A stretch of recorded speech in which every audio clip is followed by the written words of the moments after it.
उनका उपयोग। प्रस्तावना दक्षिण अमेरिका विश्व के 7 महाद्वीपों में से एक न केवल अपनी जैव विविधता के लिए प्रसिद्ध है, बल्कि यहाँ की भौगोलिक विविधताएं, जलवायु परिवर्तनशीलता, संसाधनों की बहुलता और उनके मानव उपयोग के अनूठे तरीके इसे एक अध्ययन योग्य क्षेत्र बनाते हैं। ये महाद्वीप पृथ्वी के पश्चिमी गोलार्ध में स्थित है, जिसकी सीमाएं अंध महासागर और प्रशांत महासागर से मिलती हैं। यहाँ अमेजन वर्षावन, एंडीज पर्वत, अटाकामा मरुस्थल जैसे स्थलाकृतियां हैं जो पृथ्वी की भौगोलिक विविधता का परिचय कराती हैं। 1. दक्षिण अमेरिका का स्थल रूप, लैंडफॉर्म्स ऑफ साउथ अमेरिका। दक्षिण अमेरिका का स्थल रूप अत्यंत विविध है और इसे मुख्यतः 3 भागों में बांटा जा सकता है। एंडीज पर्वतमाला, एंडीज माउंटेन्स। एंडीज विश्व की सबसे लंबी पर्वत श्रृंखला है जो उत्तर से दक्षिण तक 7000 किलोमीटर में फैली है। पेरू, चिली, इक्वाडोर, कोलंबिया और अर्जेंटीना जैसे देशों से होकर गुजरती है। यहाँ अनेक ज्वालामुखी सक्रिय हैं, जैसे कोटोपैक्सी और ओजोस डेल सालादो। यहाँ की पर्वतीय घाटियाँ कृषि और खनिज संपदा के लिए प्रसिद्ध है। अमेजन बेसिन और मैदान एंड प्लेन्स। ये बेसिन अमेजन नदी और उसकी सहायक नदियों द्वारा निर्मित है। अमेजन क्षेत्र वर्षावनों से ढका हुआ है, जो विश्व का सबसे बड़ा वर्षावन है। ये क्षेत्र जैव विविधता का धनी स्रोत है, लेकिन यहाँ मानव गतिविधि सीमित है। पठार और मरुस्थल। ब्राजीलियन हाईलैंड और गयाना पठार जैसे उच्च भूमि क्षेत्र हैं। दक्षिण में पैटागोनियन पठार स्थित है, जो अपेक्षाकृत ठंडा और शुष्क है। चिली में स्थित अटाकामा मरुस्थल पृथ्वी का सबसे शुष्क क्षेत्र माना जाता है। दक्षिण अमेरिका की जलवायु ऑफ साउथ अमेरिका। दक्षिण अमेरिका की जलवायु अत्यंत विविध है। इसका निर्धारण अक्षांश, समुद्र धाराएं, स्थल रूप और ऊंचाई के अनुसार होता है। भूमध्य रेखीय वर्षा वन जलवायु, equatorial rainforest climate, Amazon basin में पाई जाती है। यहाँ तापमान अधिक और वर्षा अत्यधिक 2 मिमी से अधिक होती है। वर्ष भर नम वातावरण होता है। उष्णकटिबंधीय मानसूनी जलवायु। ब्राजील के कुछ भागों में ये जलवायु पाई जाती है। यहाँ ग्रीष्म में अधिक वर्षा और सर्दियों में सूखा होता है। अर्धशुष्क और मरुस्थलीय जलवायु।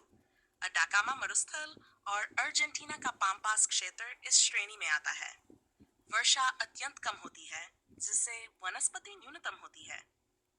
समुद्र तटीय और शीतोष्ण जलवायु। चिली और अर्जेंटीना के दक्षिणी भागों में समुद्र तटीय जलवायु है। यहाँ वर्षा संतुलित और तापमान मध्यम होता है। प्राकृतिक संसाधन ऑफ साउथ अमेरिका। दक्षिण अमेरिका प्राकृतिक संसाधनों से अत्यंत समृद्ध है। इसमें खनिज, जल, वन, कृषि योग्य भूमि और ऊर्जा स्रोत शामिल हैं। खनिज संसाधन। चिली विश्व का सबसे बड़ा तांबा उत्पादक है। बोलीविया और पेरू चांदी के खनिजों के लिए प्रसिद्ध हैं। ब्राजील में लोहे का भंडार विशाल मात्रा में है। वन और जैव विविधता। अमेजन क्षेत्र लाखों प्रजातियों के लिए आवास है। वनों से लकड़ी, औषधीय पौधे, रबर जैसे उत्पाद प्राप्त होते हैं। अधिक दोहन के कारण वनों का क्षरण हो रहा है।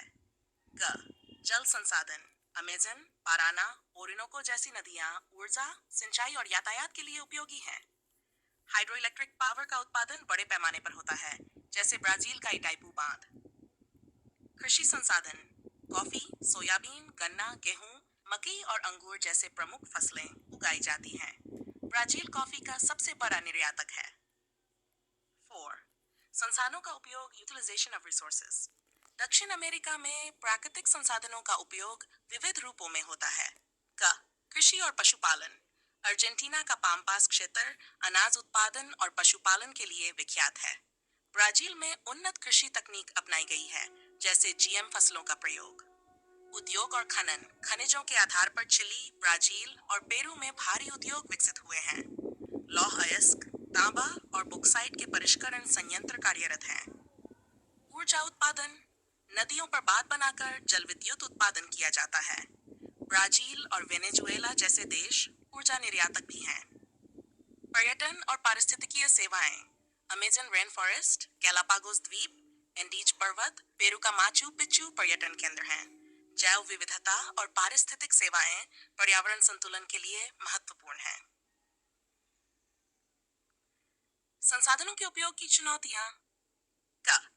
पर्यावरणीय क्षरण। वनों की कटाई, खनन और शहरीकरण से पारिस्थितिकी प्रभावित हो रही है।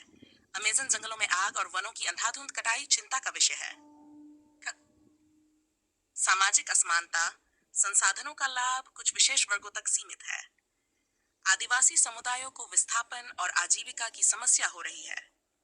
गग, राजनीतिक अस्थिरता और आर्थिक निर्भरता। वेनेजुएला जैसे देशों में तेल पर अत्यधिक निर्भरता के कारण आर्थिक संकट गहराया है। संसाधनों पर विदेशी कंपनियों का नियंत्रण भी चिंता का विषय है। सतत विकास की दिशा में पहल, efforts towards sustainable development. Brazil, Peru और कोलंबिया जैसे देशों ने जैव विविधता के संरक्षण हेतु अंतर्राष्ट्रीय समझौते किए हैं। रेड प्लस जैसी योजना के अंतर्गत वनों के संरक्षण हेतु वैश्विक सहयोग किया जा रहा है। पर्यावरण शिक्षा और स्थानीय समुदायों की भागीदारी को बढ़ावा दिया जा रहा है। दक्षिण अमेरिका न केवल एक भौगोलिक विविधताओं से भरा हुआ महाद्वीप है, बल्कि यह धरती के पारिस्थितिक संतुलन में भी अहम भूमिका निभाता है।